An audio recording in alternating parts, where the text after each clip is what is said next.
गांव के किनारे एक पुरानी कच्ची बस्ती में मिट्टी की दीवारों और खपरेल की छतों के बीच एक चक्की खड़ी थी। उस चक्की का मालिक एक अकेला आदमी था जिसे सब लोग चक्की वाला कहकर पुकारते थे। उसका असली नाम शायद रहमत था, मगर गांव वालों को कभी याद नहीं रहा। वह दिन रात अपनी चक्की पर अनाज पीसता, लोगों को आटा देता और बदले में कभी पैसे ले लेता, कभी बस एक मुट्ठी आटा। उसी से उसका गुजारा चलता था। रहमत की जिंदगी में न पत्नी थी न बच्चे। लोग कहते थे कि जवानी में वह किसी से मोहब्बत करता था, पर किस्मत ने साथ नहीं दिया। उसके बाद चक्की ही उसका घर, उसका सहारा और उसकी दुनिया बन गई। चक्की के चारों तरफ हमेशा गेहूं के दाने बिखरे रहते, लकड़ी के पुराने पटरे चरमराते, और जब रात को सब सो जाते तो बस एक आवाज बाकी रह जाती, चक्की की घूमती हुई छर्र छर्र। एक रात जब चांद पूरा था और तारे जैसे जमीन पर झुकाए हों, रहमत चक्की के पास बैठा था। हवा तेज चल रही थी और कहीं दूर से कुत्तों के भौंकने की आवाज आ रही थी। वह थकान मिटाने के लिए कान दबा ही रहा था कि अचानक दरवाजे पर हल्की सी दस्तक हुई। उस वक्त कोई नहीं आता था। गांव वाले तो दिन में ही अनाज देकर चले जाते थे। रहमत चौंक गया, धीरे धीरे उठा, चिराग उठाया और दरवाजे की तरफ बढ़ा। झिड़ी से झांका तो बाहर एक औरत खड़ी थी। उसका सारा बदन चांदनी में नहाया हुआ था। उसने हल्की सी चादर ओढ़ रखी थी, मगर उसकी आंखों में ऐसी चमक थी जो इंसानी न लगती थी। अस्सलाम अलैकुम। औरत की आवाज नरम और दिल में उतर जाने वाली थी। रहमत ने झिझकते हुए जवाब दिया, वालेकुम अस्सलाम। इतनी रात गए, आप कौन? औरत ने धीमे स्वर में कहा, मैं मुसाफिर हूं, थोड़ा अनाज लाई हूं। चक्की चल रही थी तो सोचा पीसवा लूं। रहमत के मन में कई सवाल उठे। इस वक्त अजनबी औरत, वो भी अकेली, लेकिन उसकी आवाज में अजीब सा भरोसा था। रहमत ने दरवाजा खोला और उसे अंदर बुला लिया। औरत ने एक छोटा सा थैला आगे रखा। उसमें गेहूं के दाने चमक रहे थे, जैसे उन पर चांदनी उतर आई हो। रहमत ने दानों को देखकर हैरानी से कहा, यह कैसी गेहूं है? ऐसी तो मैंने कभी नहीं देखी। औरत मुस्कुरा दी।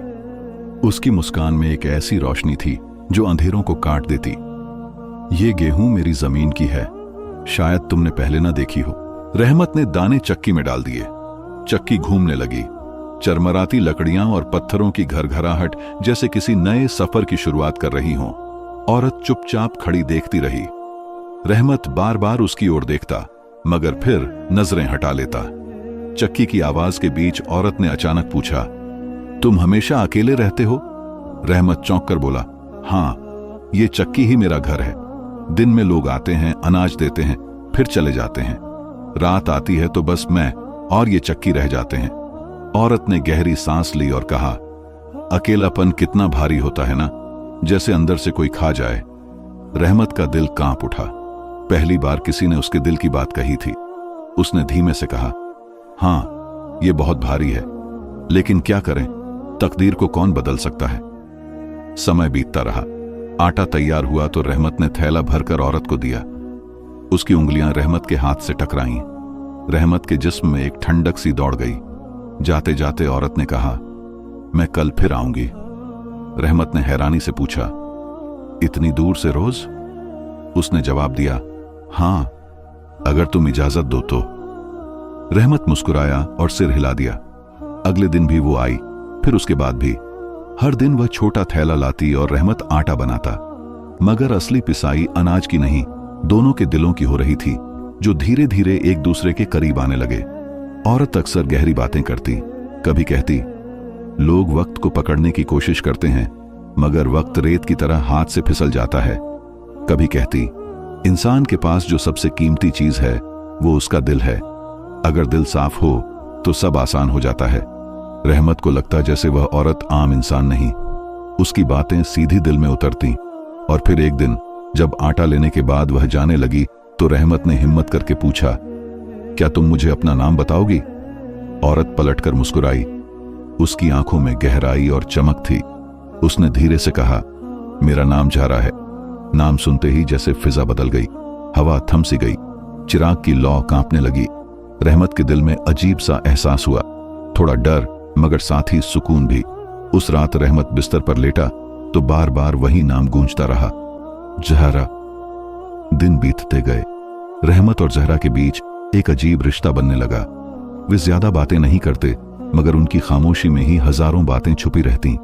लेकिन एक रात जब वो फिर आई तो हवा में कुछ और ही फुसफुसाहटें थीं। चक्की अचानक रुक गई, चिराग की रोशनी बुझने लगी। रहमत ने देखा कि जहरा की आंखें पहले से कहीं ज्यादा चमक रही हैं, ऐसी चमक जो इंसानी न थी। रहमत डरते हुए बोला, ये तुम्हारी आंखें? जहरा मुस्कुराई, मगर इस बार उसकी मुस्कान रहस्यमयी थी। रहमत, क्या तुम जानना चाहते हो कि मैं कौन हूं? रहमत का दिल तेज धड़कने लगा।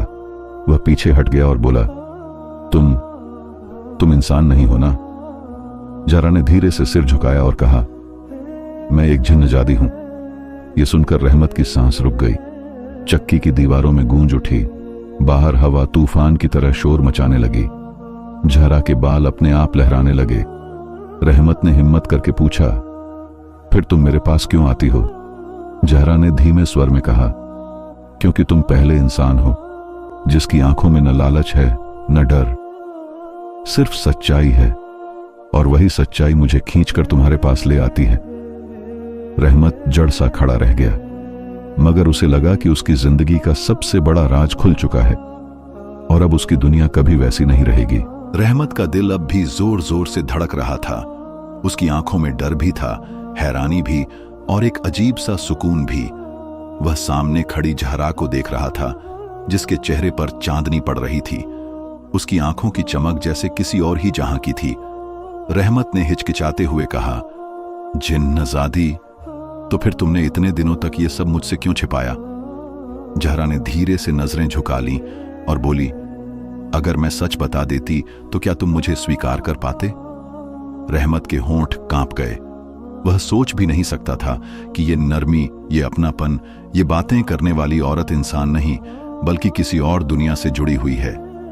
लेकिन उसके दिल की गहराई से एक आवाज उठ रही थी, जो भी हो, इसने तुम्हें नुकसान नहीं पहुंचाया बल्कि तुम्हारे अकेलेपन को हल्का किया।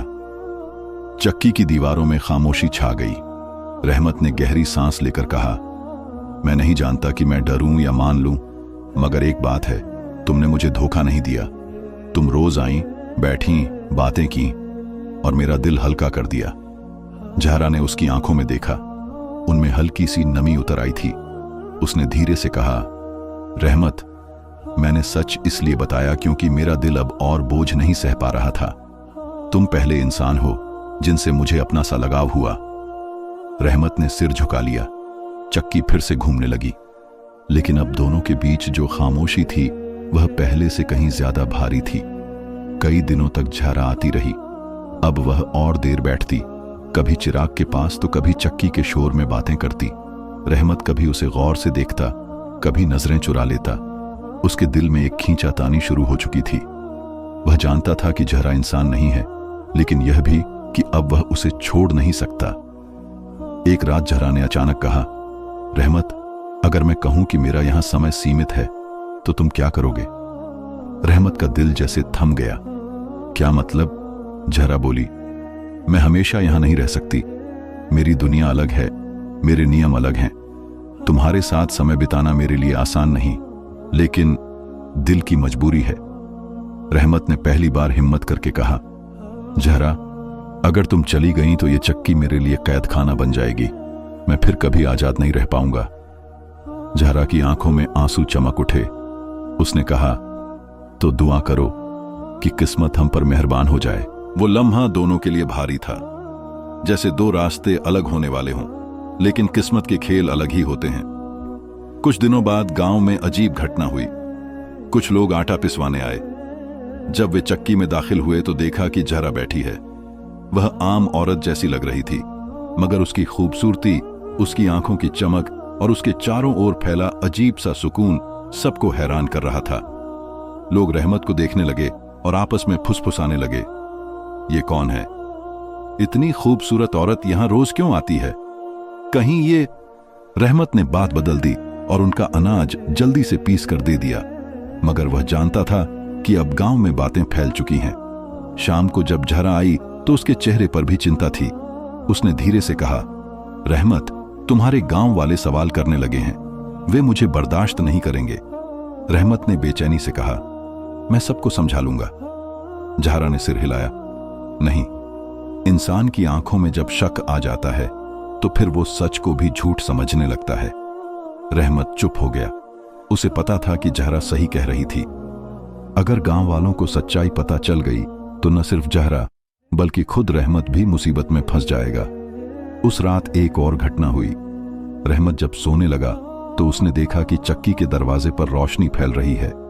वह बाहर निकला तो जहरा खड़ी थी, लेकिन इस बार वह आम औरत नहीं लग रही थी। उसके चारों ओर हल्की हल्की नीली रोशनी का घेरा था। उसकी आंखें पहले से ज्यादा चमक रही थीं। रहमत घबराकर बोला, ये सब क्या है?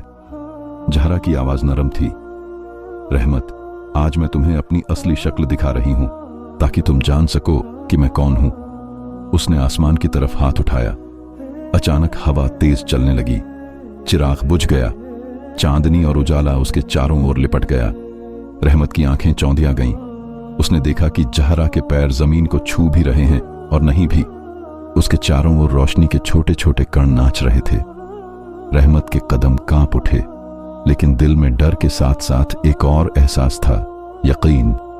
जहरा ने धीमे स्वर में कहा, रहमत, मैं जिन्नजादी हूं। मेरा ताल्लुक उस दुनिया से है जहां तुम नहीं जा सकते, मगर मेरे दिल ने तुम्हें अपना लिया है। रहमत के होंठों से सिर्फ यही निकला, मैं तुम्हें खोना नहीं चाहता। जहरा की आंखों से आंसू बह निकले, मगर वे रोशनी में छिप गए। उसने धीरे से कहा, अगर तुम मुझे खोना नहीं चाहते तो तुम्हें एक इम्तिहान से गुजरना होगा। रहमत चौंक गया। इम्तिहान? कैसा इम्तिहान? जहरा की आवाज गंभीर थी। मेरी दुनिया में तुम्हारे लिए जगह नहीं, लेकिन अगर तुम अपनी सच्चाई, अपनी हिम्मत और अपनी मोहब्बत साबित कर दो तो शायद रास्ता खुल जाए। रहमत के दिल में हलचल मच गई। उसे पता था यह आम बात नहीं है, लेकिन उसने दृढ़ स्वर में कहा, मैं तैयार हूं।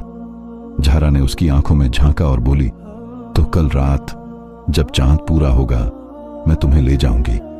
वहां तुम वो सब देखोगे जिसका तुमने कभी सपना भी नहीं देखा। रहमत के रोंगटे खड़े हो गए। उसके सामने एक नई दुनिया का दरवाजा खुलने वाला था, लेकिन वह जानता था यह दरवाजा सुकून का भी हो सकता है और बर्बादी का भी। उस रात वह सो नहीं सका। बार बार यही सोचता रहा कि कल क्या होगा, और दिल के किसी कोने में डर भी था, कहीं ये सब एक जाल तो नहीं, कहीं ये मोहब्बत उसकी आखिरी परीक्षा तो नहीं। रात की खामोशी गांव पर उतर चुकी थी। चांद आसमान पर पूरे शबाब पर था, जैसे अपनी रोशनी से जमीन के सारे राज खोल देना चाहता हो। रहमत चक्की के दरवाजे पर खड़ा आसमान देख रहा था। उसके दिल में डर भी था और हिम्मत भी। जहरा ने कहा था कि आज की रात सब कुछ बदलने वाली है। चक्की की घूमती आवाज अचानक थम गई। तभी दरवाजे पर वही नरम सी दस्तक हुई। रहमत का दिल जोर से धड़का। उसने दरवाजा खोला तो सामने जहरा खड़ी थी, लेकिन आज वह पहले जैसी न थी। उसके चारों ओर हल्की हल्की रोशनी का घेरा था। आंखें नीली रोशनी से चमक रही थीं और चेहरे पर गहरी संजीदगी थी। रहमत, वक्त आ गया है, जहरा ने धीरे से कहा। रहमत ने सिर हिलाया और उसके साथ चल पड़ा। दोनों अंधेरी गलियों से गुजरे, खेतों के किनारे से निकले और आखिर उस पुराने पेड़ के पास पहुंचे जिसके बारे में कहा जाता था कि वहां आसमान की परछाइयां और अजीब साए रहते हैं। पेड़ की जड़ों के बीच रोशनी उतर रही थी, जैसे जमीन के अंदर कोई छुपा हुआ दरवाजा हो। जहरा ने हाथ बढ़ाया। रहमत, डरना मत, बस मेरा हाथ थामे रहना। रहमत ने कांपते हाथ से उसकी उंगलियां थाम ली। तेज हवा का झोंका आया, रोशनी चमकी और जमीन उनके पैरों के नीचे से खिसक गई। रहमत ने आंखें बंद कर लीं। जब खोलीं तो वह एक ऐसी दुनिया में था जिसका उसने कभी ख्वाब भी नहीं देखा था। नीला आसमान, मगर उस पर कई सूरज जैसे चमक रहे थे। हवा में अजीब सी खुशबू थी। पेड़ों पर सुनहरे पत्ते लटक रहे थे। नदियां कांच की तरह साफ और चमकदार थीं। आसमान में रोशनी के परिंदे उड़ रहे थे। रहमत हैरान रह गया। ये कैसी दुनिया है? जहरा मुस्कुराई। ये मेरी दुनिया है, जिन्हों की दुनिया। यहां सब कुछ वैसा है जैसा इंसान सपनों में देखता है, लेकिन असलियत में कभी नहीं। रहमत ने इधर उधर देखा, फिर अचानक कुछ अजीब शक्लों पर नजर गई। वे दूर खड़े थे। उनकी आंखें आग जैसी जल रही थीं। चेहरे सख्त और गंभीर थे। जहरा को देखकर वे झुक गए, मगर रहमत की ओर देखते ही उनकी आंखों में गुस्सा भर आया। ये इंसान यहां क्या कर रहा है? एक जिन्न ने गरज कर कहा। जहरा ने ठोस आवाज में कहा, यह मेरा मेहमान है, मेरा चुनाव। जिन्न आपस में बड़बड़ाने लगे। इंसान, ये नापाक, ये कमजोर, ये यहां कैसे रह सकता है? रहमत का दिल सहम गया। उसे खुद अजनबी सा लग रहा था, मगर जहरा ने उसका हाथ मजबूती से पकड़ा हुआ था। उसकी आंखों के भरोसे ने रहमत को संभाल लिया। कुछ देर बाद एक बुजुर्ग जिन्न आगे आया। उसकी दाढ़ी सफेद रोशनी जैसी चमक रही थी और आंखों में सदियों का ज्ञान था। उसने जहरा की ओर देखा और फिर रहमत को देखा। जहरा, तुम जानती हो कि हमारी दुनिया में इंसान का आना मना है, लेकिन अगर तुमने इसे लाने का फैसला किया है तो इसे इम्तिहान देना होगा। रहमत का दिल बैठ गया। इम्तिहान? बुजुर्ग जिन्न ने कहा। हां, अगर ये अपनी सच्चाई और हिम्मत साबित कर दे तो हमारे बीच रह सकता है, वरना इसे हमेशा के लिए अपनी दुनिया लौटना होगा। रहमत ने जहरा की ओर देखा। उसकी आंखों में आंसू थे, लेकिन उसने हामी भर दी। इम्तिहान शुरू हुआ। पहला इम्तिहान था डर का। रहमत को ऐसे जंगल में छोड़ा गया जहां बस घुप अंधेरा था। अजीब अजीब आवाजें गूंज रही थीं। पेड़ों की जड़ें खुद ब खुद हिलती और साए उसके पीछे दौड़ते। मगर रहमत ने दिल मजबूत किया। उसने कुरान की आयतें पढ़ीं और ऊपर वाले से मदद मांगी। हर आयत के साथ अंधेरा पीछे हटता गया और आखिर वह जंगल से निकल आया। दूसरा इम्तिहान था लालचम का। उसके सामने सोने के पहाड़ रख दिए गए, चमकते जवाहरात, बेशकीमती कपड़े और एक तख्त जिस पर बैठकर वह दुनिया का बादशाह बन सकता था। एक आवाज कानों में फुसफुसाई, सब ले लो, हमेशा के लिए अमीर हो जाओगे। रहमत ने आंखें बंद कर कहा, मेरे लिए सबसे कीमती चीज मेरा ईमान और मेरा वादा है। इतना कहते ही सोना और जवाहरात धुएं में बदलकर गायब हो गए। तीसरा इम्तिहान था मोहब्बत का। रहमत के सामने जहरा आ खड़ी हुई, मगर ये असली जहरा नहीं थी। इसने कहा, अगर सच में मुझसे मोहब्बत करते हो तो अपनी दुनिया छोड़ दो, अपने खुदा को छोड़ दो, बस मेरे हो जाओ। रहमत की आंखें भर आईं। उसने कहा, मेरी मोहब्बत तुमसे है, लेकिन मेरे खुदा से बढ़कर कुछ नहीं। अगर मेरी मोहब्बत तभी साबित होगी जब मैं अपना ईमान छोड़ दूं, तो ये मोहब्बत झूठी है। इतना कहते ही नकली जहरा गायब हो गई और असली जहरा रोती हुई सामने आ गई। बुजुर्ग जिन्न आगे बढ़े। उनकी आंखों में सुकून था। रहमत ने इम्तिहान पूरा कर लिया। इसने डर पर काबू पाया, लालच ठुकराया और मोहब्बत को ईमान के साथ जोड़ा। ये इंसान सच्चा है। जहरा की आंखों से खुशी के आंसू बह निकले। वह रहमत के करीब आई और बोली, अब तुम मेरे साथ रह सकते हो। लेकिन तभी आसमान में बिजली सी कौंधी। एक गहरी आवाज गूंजी, नहीं, इंसान अपनी दुनिया से अलग नहीं रह सकता। यही नियम है। अगर ये यहां रहा तो दोनों दुनियाओं का संतुलन टूट जाएगा। रहमत के कदम लड़खड़ा गए। मतलब? आवाज आई, या तो ये अपनी दुनिया लौटे या यहां हमेशा के लिए कैद रहे। जहरा चीख उठी, ये नाइंसाफी है। मगर कोई जवाब न आया। रहमत ने उसका हाथ पकड़कर कहा, जहरा, अगर मेरा रहना तुम्हारी दुनिया को नुकसान देगा तो बेहतर है मैं लौट जाऊं। जहरा की आंखों से आंसू बरसने लगे। उसने कहा, और मेरा दिल जो तुम्हारे बिना खाली हो जाएगा। रहमत की आवाज भर्रा गई। मोहब्बत कुर्बानी का नाम है। अगर हमारी मोहब्बत सच्ची है तो हमारी यादें कभी नहीं मरेंगी। जहरा ने रोते हुए उसका हाथ छोड़ दिया। जमीन कांपने लगी, रोशनी फैली और पलक झपकते ही रहमत फिर अपनी चक्की में था। चिरागा जल रहा था, चक्की घूम रही थी, मगर उसके पास कोई न था। रहमत घुटनों के बल बैठ गया। उसकी आंखों से आंसू बह निकले। उसने आसमान की ओर देखा और कहा, या अल्लाह, मेरा दिल टूटा है मगर मेरा ईमान सलामत है। दिन बीतते गए। गांव वाले आते, आटा पिसवाते, रहमत उन्हें देता। बाहर से वह वही चक्की वाला था, लेकिन भीतर से अब एक कहानी का हिस्सा बन चुका था। कभी कभी रात को जब चांदनी उतरती तो उसे लगता कि चक्की के कोने में रोशनी सी झलक रही है, जैसे जहरा अब भी उसके पास बैठी हो। लोग कहते हैं, जब रात की खामोशी में चक्की की आवाज सुनो तो उसमें एक हल्की सरगोशी शामिल होती है, जैसे कोई औरत धीरे से कह रही हो, रहमत, मैं अब भी यहीं हूं। और रहमत मुस्कुराकर कहता, मैं जानता हूं, जरा तुम कभी गई ही नहीं।